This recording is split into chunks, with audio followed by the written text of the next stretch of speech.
Salut à toi, j'espère que tu te portes bien. Alors, quant à moi, je vais bien. Aujourd'hui, je fais cette vidéo pour partager avec toi quelques réalités que nous rencontrons aujourd'hui dans le domaine de la vente. Vous savez, vendre de nos jours n'est plus chose facile. Alors, on doit s'armer de stratégies en tant que vendeur. On doit s'armer de méthodes afin de produire de bons résultats. Alors, vous savez que avec la venue de la pandémie qui a marqué le monde en 2020, les personnes ont été forcées de rester dans leur maison. Et c'est en ce moment qu'elles ont commencé à plus naviguer sur Internet. C'est en ce moment qu'elles ont commencé à utiliser de plus en plus leur téléphone pour visiter les moyens de communication comme Google et les réseaux sociaux comme Facebook et bien d'autres pour s'informer et pour trouver des choses dont elles ont besoin. Si donc depuis cette période, les gens ont appris à s'informer sur les choses dont elles ont besoin, contrairement à des années plus en arrière où les gens étaient moins flexibles sur Internet et peu actifs, cela montre tout simplement l'ampleur de l'évolution du digital, de la technologie en grosso modo dans nos vies.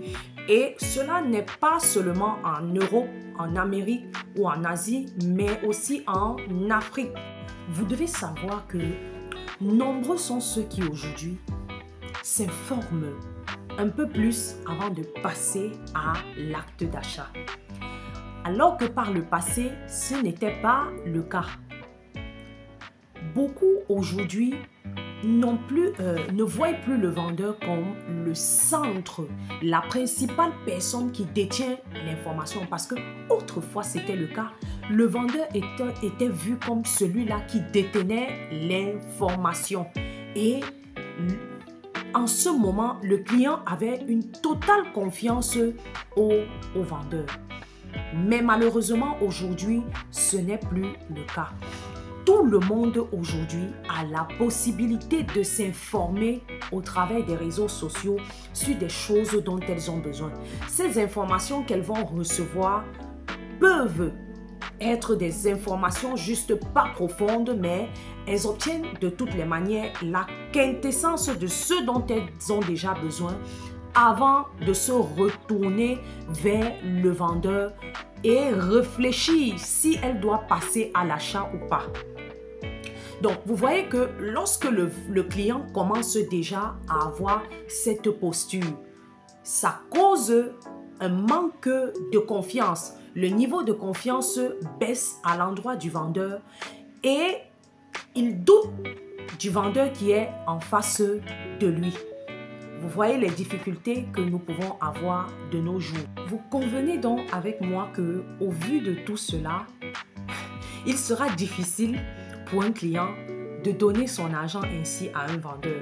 Parce que avant de passer à l'acte d'achat, ou bien avant de donner son argent, il va mener une très grande réflexion.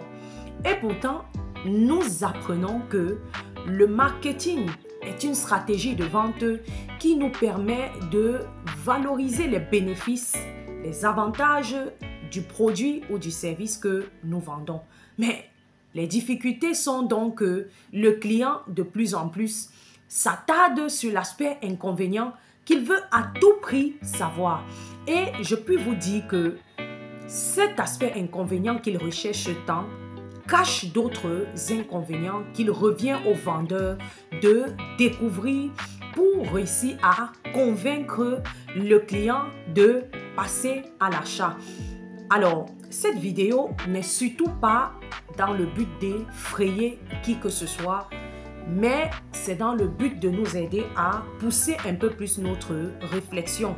Et c'est le travail que je fais parce que vous savez, quand des réalités de ce genre se posent au-devant de nous, il est vraiment préférable pour nous de chercher la connaissance, de chercher à comprendre réellement quelles sont vraiment les attitudes à adopter et comment faire pour obtenir de bons résultats, sortir du lot, se différencier et de pouvoir réussir à être cette réelle solution pour notre clientèle.